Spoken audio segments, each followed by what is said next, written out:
Doctor Vinitha Govindarajan தயாரிப்பில் Lenin வடமலை இயக்கத்தில் Prabhakaran, Mehuli Meenakshi, Lenin வடமலை, வினிதா கோவிந்தராஜன் இவங்கெல்லாம் நடித்து வெளியான படம் தான் யாரு போட்ட கோடு. இந்த படத்தோட விமர்சனத்தை இந்த வீடியோவில் பார்க்கலாம். அரசு பள்ளி ஆசிரியரான நாயகன் பிரபாகரன் மாணவர்களுக்கு படிப்பை மட்டும் சொல்லிக் கொடுக்காம சமூக பணி மற்றும் அரசியல் பற்றியும் கற்றுக் கொடுக்குறாரு. அநீதிகளுக்கு எதிராக போராடுற எண்ணத்தையும் அவங்களோட மனதில் விதைக்கிறாரு. அதன்படி ஊரில் இருக்கிற மதுபான கடையை அகற்ற கோரி மாணவர்கள் போராட்டம் நடத்த அரசு சம்மந்தப்பட்ட மதுபான கடையை அங்கிருந்து எடுத்துடுறாங்க. இதனால் அங்கே பார் நடத்திட்டு வர வில்லனான லெனின் வடமலைக்கு பொருளாதார இழப்பு பயங்கரமாக ஏற்படுது. இதனால் ஆசிரியர் பிரபாகரன் மீது வில்லனான லெனின் பயங்கர கோபத்தில் இருக்கார். இப்படி தொடர்ந்து ஆசிரியர் பிரபாகரன் செஞ்சுட்டு வரனால சட்டவிரோதமான செயல்களில் ஈடுபடுற லெனின் வடமலைக்கு பயங்கர பாதிப்பு ஏற்படுது.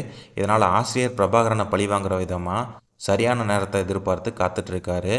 இந்த நிலையில் பள்ளிக்கு புதுசாக வேலைக்கு செஞ்சிருக்க ஆசிரியையான ஹெமாலி மீனாட்சியை பிரபாகரன் காதலிக்கிறாரு. அதே சமயத்தில் மீனாட்சி ஏற்கனவே திருமணமானவராக இருக்கிறாரு. இந்த விஷயத்தில் லெனின் வடமலைக்கு தெரிய வர இதை வச்சே ஆசிரியர் பிரபாகரன் பள்ளியிலிருந்து விரட்டி அடிக்க திட்டம் போடுறாங்க. திருமணமான ஹெமாலி மீனாட்சி பிரபாகரனை காதலிக்கிறது ஏன்? வில்லன் லெனின் வடமலையோட திட்டத்தின்படி நாயகன் பிரபாகரன் பள்ளியிலிருந்து விரட்டி அடிக்கப்பட்டாரா இல்லையா ஆகிய கேள்விகளுக்கு விடை சொல்கிற விதமாக நாட்டில் தற்போது நிலவக்கூடிய பல்வேறு சமூக பிரச்சனைகளுக்கு தீர்வு சொல்கிறதா வர்றதான் இந்த யாரு போட்ட கோடு.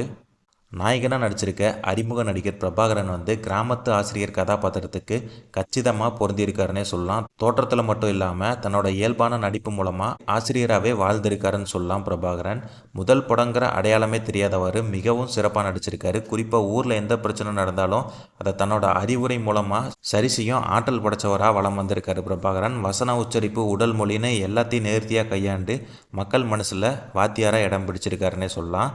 நாயகியாக நடிச்சிருக்க ஹெமாலி மீனாட்சி ஆசிரியர் கதாபாத்திரத்துலேயும் குடும்ப பெண் கதாபாத்திரத்துலேயும் குறையின்றி நடிச்சிருக்காங்க.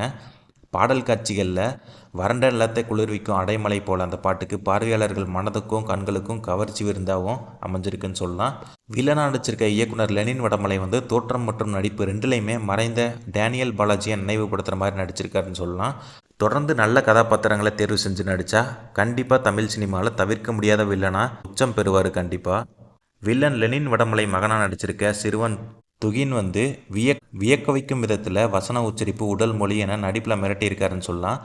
நீளமான வசனங்களையும் உணர்ச்சி பங்க பேசியிருக்காரு துகின். வில்லனோட மனைவியாக நடிச்சிருக்க தயாரிப்பாளர் வினிதா கோவிந்தராஜன் உட்பட எல்லாருமே தங்களுக்கு இயல்பான நடிப்பு மூலயமா கதாபாத்திரங்களை நியாயம் செய்திருக்காங்கன்னு சொல்லலாம். சௌந்தர்யா இசையில் லெனின் வடமலையானோட வரிகள் பாடல்கள் எல்லாமே திரும்ப திரும்ப கேட்க வைக்கிற மாதிரி இருக்குது. ஜெயக்குமாரோட பின்னணி இசை கதைக்கு ஏற்படுற மாதிரி பயணிச்சிருக்குன்னு சொல்லலாம். ஒளிப்பதிவாளர் ஜான்ஸோட எளிமையான லொக்கேஷன்களை கூட தன்னோட தனித்துவமான கேமரா காட்சிகள் மூலயமா பிரம்மாண்டமாகவும் அழகாகவும் காட்சிப்படுத்தியிருக்காரு. பாடல் காட்சிகளில் கலர்ஃபுல்லாக காட்சிப்படுத்தியிருக்காரு ஜான்ஸ். படம் முழுவதும் புது புது லொக்கேஷன்களை தேடி பிடிச்சி படமாக்கியிருக்கிறது படத்துக்கு மிகப்பெரிய பலம் சேர்த்திருக்குன்னு சொல்லலாம். படம் முழுவதுமே அறிவுரை மற்றும் விழிப்புணர்வு ஏற்படுத்துகிற காட்சிகள் இருந்தாலும் அவற்றை சில திருப்பங்களோடு சொல்லி படத்தை சுவாரஸ்யமாக நகர்த்துகிற வகையில் காட்சிகளை தொகுத்திருக்காரு தொகுப்பாளர் ஸ்ரீராம். கதை, திரைக்கதை, வசனம், பாடல்கள் எழுதி இயக்கியிருக்க லெனின் வடமலை முதல் படத்தை வெறும் கமர்ஷியல் படமாக இல்லாமல் மக்கள் சிந்திக்க வைக்கிற படைப்பாக கொடுத்துருக்காரு. குறிப்பாக பள்ளி மாணவர்கள் மூலமாக சமூகத்துக்கு அவர் சொல்ல வர கருத்துக்கள் அனைத்தையுமே வலிமை மிக்கவும் பாராட்டுக்குரியதாகவும் இருக்குது. தற்போதைய காலகட்டத்தில் அறிவியலும் தொழில்நுட்பமும் மிகப்பெரிய வளர்ச்சி அடைஞ்சிருந்தாலும் இன்னும் சாதி பாகுபாடு மற்றும் மூட நம்பிக்கைகளில் மூழ்கி இருக்க மக்களும் இருக்க தான் செய்கிறாங்கங்கிறத அழுத்தமாக பதிவு செஞ்சுருக்காரு இயக்குனர் லெனின் வடமலை. அத்தகைய பள்ளி ஆசிரியர்கள் மூலமாக அறிவுரை சாட்டைகளை சுழற்றியிருக்காருன்னு சொல்லலாம். சமூக பிரச்சனைகளையும் அவற்றுக்கான தீர்வுகளை பற்றியும் படத்தில் பேசியிருந்தது பாராட்டுக்குரிய விஷயமா இருந்தாலும் அவை மட்டுமே படத்தில் நிரம்பி இருந்தது சற்று சலிப்பாக இருந்த மாதிரி இருந்துச்சு. இடைவேளை திருப்பம், கிளைமேக்ஸு உள்ளிட்ட சில காட்சிகள் படத்துக்கு சுவாரஸ்யமாக நகர்த்தி கொண்டு போன மாதிரி இருந்துச்சு.